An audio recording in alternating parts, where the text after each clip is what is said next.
20 annual UN summits on how to deal with climate change and produced absolutely nothing. They just kept kicking the ball to the next year, thinking we have a lot of time. And then at the culminating UN summit in Paris, they couldn't come to any binding agreement on how much emissions each country is going to reduce. And so it was left to them sort of just pledging what they would do, and this is unenforceable. And in the meantime, every year the planet is getting hotter. Exactly. And even if we met all of the promises, it would be insufficient to stop global warming because it doesn't reduce enough carbon emissions. And then, of course, of all the nations, there was one that pulled out, and that's the U.S. Shame. And they're supposed to be the leader, and so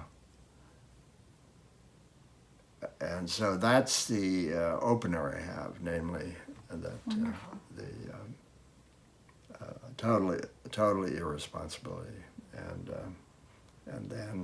then I have all the quotes from the kids saying we can't depend on them, we've lost faith in them, we got to do it, quoting Dr. Seuss. And then I have a brief section where I point out the kind of power that a youth movement can have using the gun reform. And then I go into illustrating the power of a youth movement, and this is where I start. For each one of these, I describe the principle on which modeling or self-efficacy or collective efficacy, and say, well, individually I'm scared, but if we do it together, I'm brave. And so these kids are really describing the principles beautifully. Perfectly. And then the thing that's interesting is they, like the kid in the trees, he puts on, he has on his website, he has all the instruction as how to do it and so on. So all of these kids are using the website as a social diffusion mechanism, and effectively. And so I would start, for example, saying like, not that, they put out a record with Pete Seeger, but that's another powerful way of diffusing, social diffusion. And so it's interesting because all of these fit in so beautifully to every aspect of social cognitive theory. And so I've been having a lot of fun with this.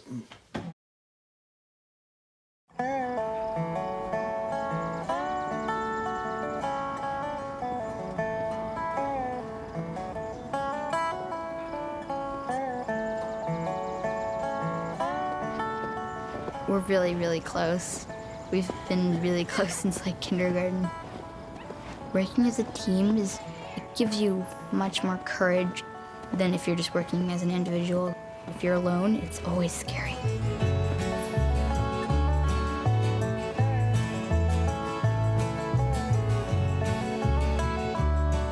I have these two friends, Mari McBride and Lily Georgopoulos, and I've known them since I was before preschool. I think what binds us together is our passion for what's going on around us. We're all doers. So when we were little and we were first hearing about climate change, It was on the news, it was in the papers, our parents were talking about it. I just felt despair. It was worse than concern. It was just sadness. I didn't think there was anything anyone could do. We got older and we realized that the grown-ups weren't doing anything about it. We kind of lost our faith in adults. If they care about us, they should care about our future too. No one was going to protect our future for us, and so we were on our own. I think the fight against climate change is kind of like the fight of Harry Potter and the Death Eaters. Harry Potter was born into this problem, just like we were born into this problem. We saw that Harry Potter was brave. Even though he was a kid, he made a difference. We kind of saw him as a role model. When I was watching the Young Voices for the Planet films, I'd never seen kids in action before, and it was really, really amazing. And I realized that there was nothing different between me and the kids on those screens, and I could be doing what they were doing. We thought, can we do something like this? Is it possible? So I got really excited, and I got out a notepad, and I started writing. And I didn't know what I was going to do, but I was going to do something. All of a sudden, this idea just popped into my head. Save Tomorrow, that would be the group name. Here in Lexington, the town laws didn't allow solarization of our town buildings. We learned that there was a chance for all three of us to come and talk about climate change at the town meeting. Lily and Mari and I all wrote some statements to try and get them to allow solar panels to go on public buildings. At first, we were a little bit scared. These are a bunch of grown-ups. They run the world. To stop climate change, everyone has to pitch in and help. That means all of us right here in Lexington. We decided to quote Dr. Seuss, using a quote from the Lorax. We said it together. And remember, as Dr. Seuss said, unless someone like you cares a whole awful lot, nothing's gonna get better. It's not. Thank you. Thank you very much, ladies. And then the whole town meeting just stands up and starts clapping. Even the moderator was clapping. All those in favor will signify by saying aye. Aye. All opposed? It kind of hit us. We had helped this article pass unanimously. It is unanimous. The motion carries. We literally just skipped out of the town hall. We had helped to get solar panels on all the town buildings. We weren't just helpless little girls. We have more power than we'd ever imagined in our wildest dreams. After that, it was like, well, we did that. What can we do now? We found out that they were planning to tear down part of our forest right next to Alice's house. It's so quiet and peaceful out there. All you can hear is like birds and wind. Makes you feel really free. It's just like a whole separate world. We have forts back there. We have owls back there that we know where all the animals live. We love those forests. And it was devastating to think that they could just tear down all those trees without even thinking about it. We immediately knew that we weren't gonna let this happen. We made a petition to save our woods. To whom it may concern, we are the kids of Lexington, and we have too many amazing memories of Mountain Road without anyone disturbing the beautiful forest there. And then we went around to the whole cafeteria asking people, do you want to sign this? Then we turned it in. And I think that they were really just overwhelmed. A bunch of school children all fighting for this little lot of woods behind their houses. This is like where they play. And I'm pretty sure they hadn't even realized that. One of the reasons why people listen to kids is because we're trying to do what's right. Whereas some adults, they're doing it for the money. But they realized how much this plot of land meant to all of us, and I think that really helped them make their decision. They kept the woods there, and the woods are still there today. We saved the woods from there to beyond my house over there. Yeah. It's more like a corridor in between two big woods. Yeah. A They put a passageway little- for the animals. we realized, wait, we have a new school. We can put solar panels on our new school, reducing CO2 emissions and really doing something about climate change. Our whole school will be helping save the world. We need to go out there and take a risk to make a difference. We're taking it into our hands now. Seeing that we do have power and that we can make a change in the world, it's really inspiring. It really changes you. And I think it's just gonna grow from here. So find your team, find your passion, find your power.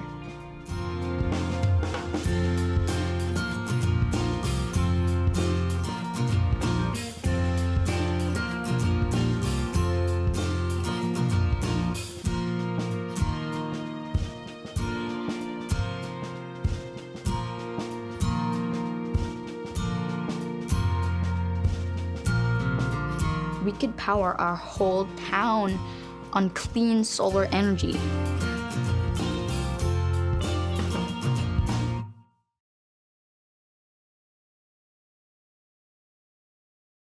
There are multiple problems with plastic bags because while they may seem convenient, the production uses a lot of petroleum and it uses a lot of energy, which is fossil fuel based, and it affects global warming. Annually, 6 billion plastic bags are made in Los Angeles County and less than 5% are recycled. The petroleum used to make 14 plastic bags can drive a car 1 mile. How much resources we use just to make these simple plastic bags that are a one-time use only is really not worth it. Well, most plastic bags end up in the ocean, and it kills about 100,000 marine animals each year and close to 1 billion seabirds each year.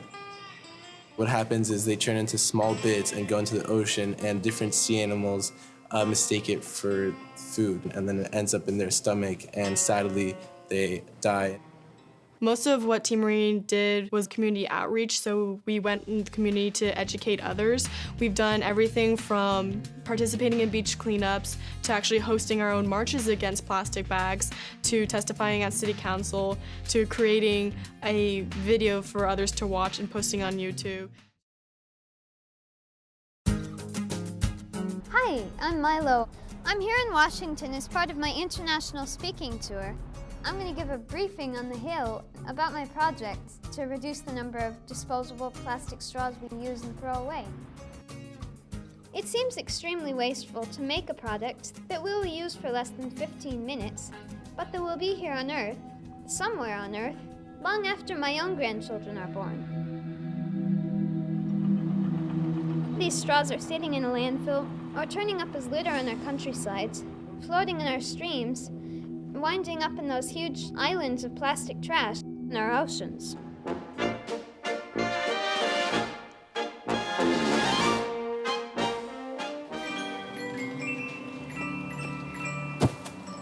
My name is Felix Finkbeiner. I'm 11 years old from Germany.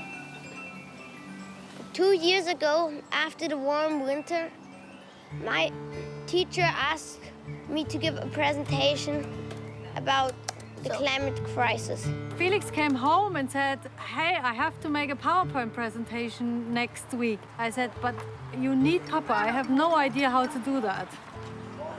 But finally he worked out by himself. He was researching in the internet and he learned about Wangari Maathai.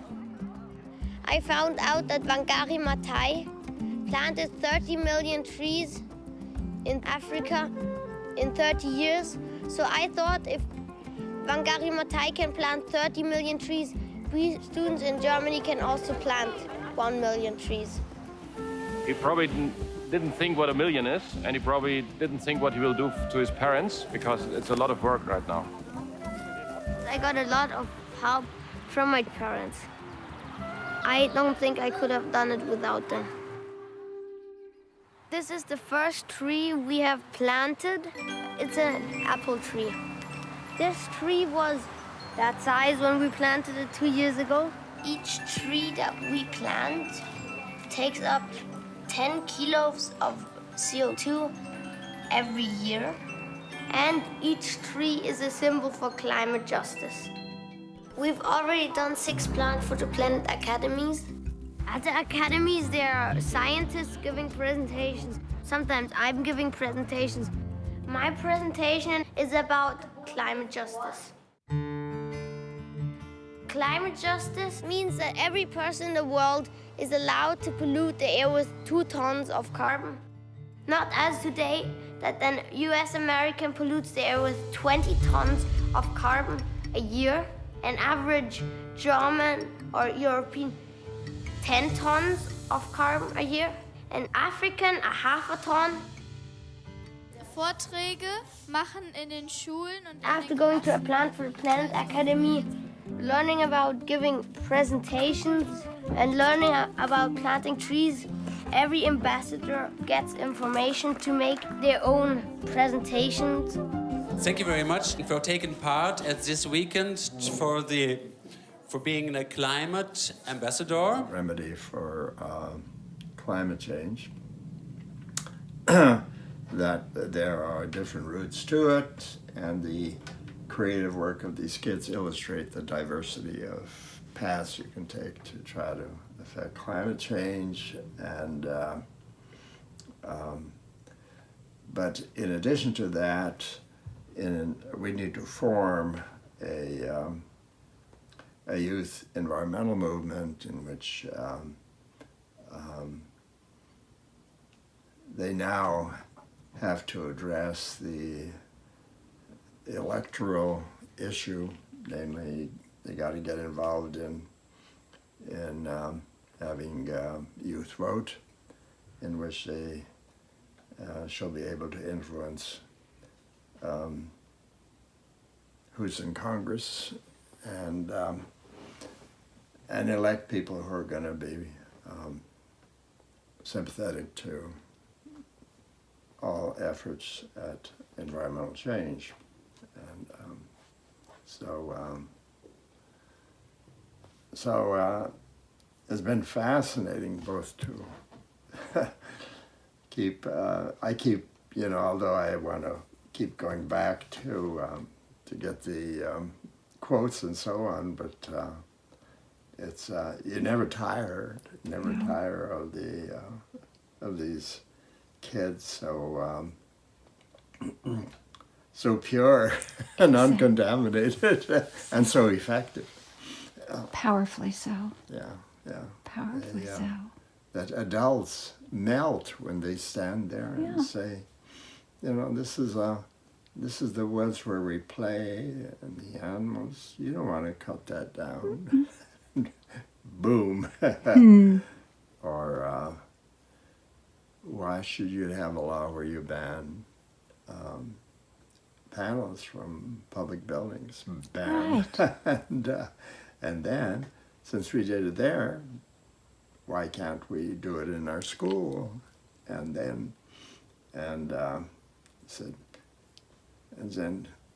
we aren't helpless little girls. Namely, we have power, they say. They do. We aren't helpless little girls. We have power that we never dreamed of, they say. So anyway, I thought I'd surprise you with a little different summary of what I've been up to. We need a psychology that's in sync with the environmental change, and this is a massive one. That we had 3 transformative changes. We went from rural to industrial, and now we've moved from industrial to informational. We're in an informational age now. And most of the influence is vicarious, it's not direct. And how did you come to that? How did you figure out things were changing? What was the study that inspired it? Well, the BoBo Doll was, I wasn't planning to do a BoBo Doll experiment. I was studying these form processes. Mm-hmm. And then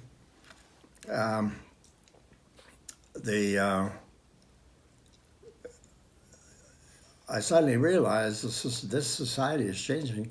This television is diffusing like mad what the hell influence is it having?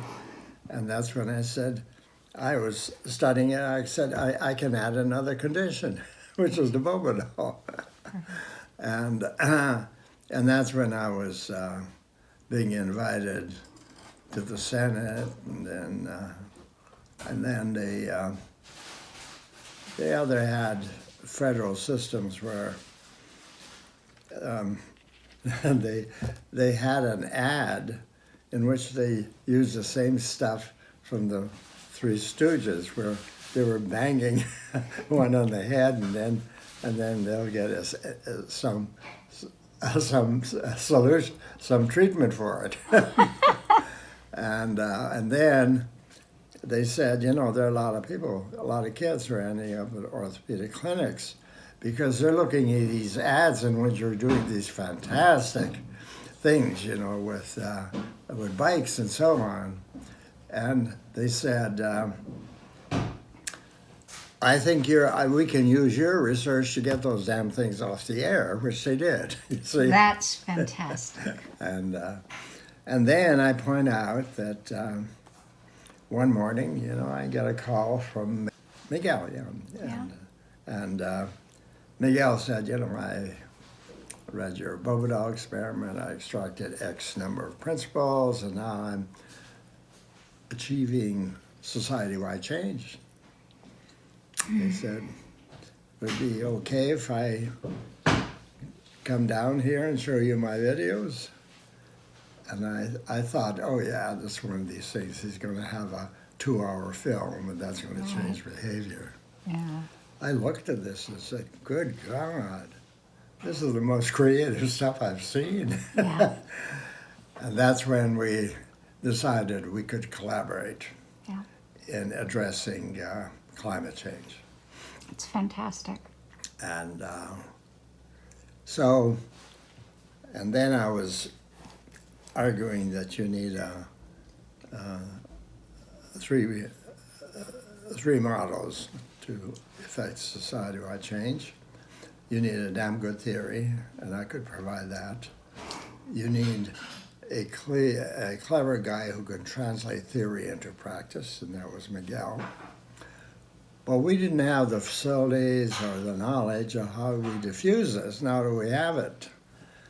And that's when a outfit in New York mounted programs to try to bring down population change as a way of reducing environmental destruction. And he learned about what he was doing and what we were doing, and he said, hell, I'm dropping my whole program and I'll be your diffuser. That's fantastic. And so if a country wanted a program, then